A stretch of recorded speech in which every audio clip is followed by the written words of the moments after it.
And object of size 7 centimeters. Object యొక్క size ఎంత ఉంది? 7 సెంటీమీటర్స్ ఉన్నది. Is placed at 27 centimeters in front of concave mirror. అంటే u is equal to 27.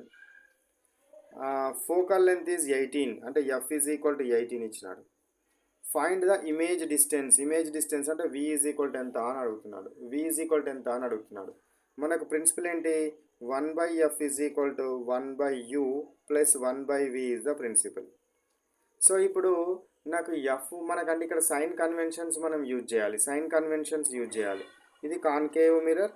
So concave mirror ముందట ఒక object, this is the what concave mirror.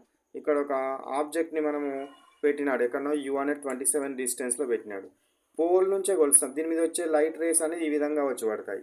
మనం pole నుంచే డిస్టెన్స్ని కొలుస్తాం కాబట్టి, ఇటు నుంచి డిస్టెన్స్ ఇటువైపు కొలుస్తున్నాం కాబట్టి ఇది మనకు వచ్చే డిస్టెన్స్ అనేది ఇన్సిడెంట్ రేస్కి ఆపోజిట్ డైరెక్షన్లో కొలుస్తున్నాం కాబట్టి నెగటివ్ అవుతుంది.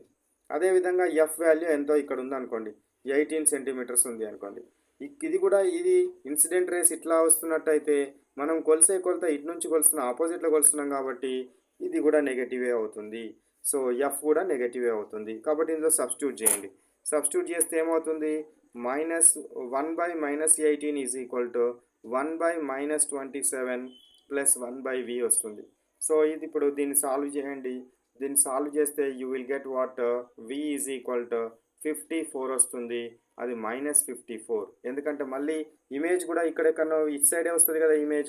ఇమేజ్ ఇటు సైడే వస్తుంది కాబట్టి మళ్ళీ నువ్వు ఆపోజిట్లోనే కొలవాల్సి వస్తుంది కాబట్టి అది నెగటివ్గా తీసుకోవాలి. నీకు ఇందులో పాజిటివ్ ఆన్సర్ వచ్చినా నువ్వు నెగటివే పెట్టాలి, -54 పెట్టాలి. ఓకేనా? Right. Next question number 112. Okay, 111 question చూడండి. Which mirrors are used in many vehicles as rear view mirrors and window glasses of a car. మీరు విండో గ్లాసెస్ని అంటే వెనుక ఉన్న విండో గ్లాస్ని ముట్టుకొని చూడండి, సైడ్కున్న విండో గ్లాస్ని ముట్టుకొని చూడండి. సో అప్పుడు అవి ఏ విధంగా ఉంటాయి? ఏ విధంగా ఉండడం జరుగుతుంది? కాన్కేవ్ నేచర్లో ఉంటాయి, కాన్వెక్స్ నేచర్లో ఉంటాయి, ఉబ్బి ఉంటాయి కదా. సో రేర్ వ్యూ మిర్రర్ అనగానే మనకు కాన్వెక్స్ అనేది మైండ్లో రావాలి. So answer is convex. Next 113. F is equal to r/2 is valid for. F is equal to r/2 అనేది దేనికి వర్తిస్తుంది? F is equal to r/2 అనేది కాన్కేవ్కు వర్తిస్తుంది, కాన్వెక్స్కి వర్తిస్తుంది, ప్లేన్కి వర్తిస్తుంది, అన్ని మిర్రర్లకు వర్తిస్తుంది, అన్ని రకాల మిర్రర్లకు వర్తిస్తుంది అనే విషయాన్ని మీరు గుర్తుంచుకోవాలి. కాన్వెక్స్ అండ్ ఇక్కడ కాన్కేవ్ గురించి అడిగినాడు కాబట్టి బోత్ కాన్వెక్స్ అండ్ కాన్కేవ్ అనే ఆన్సర్ సరి అయిన ఆన్సర్. నెక్స్ట్ 114 క్వశ్చన్ చూడండి. A concave mirror is a part of.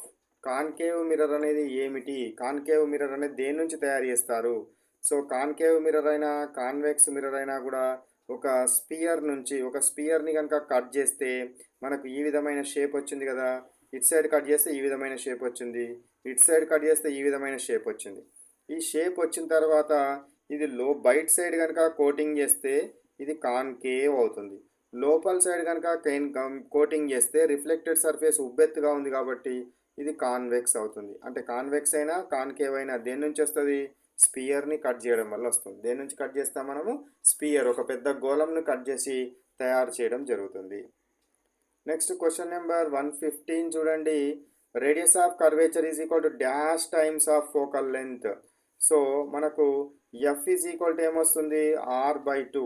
So r is equal to ఏంటి? 2 × f. So radius of curvature is 2 times of focal length.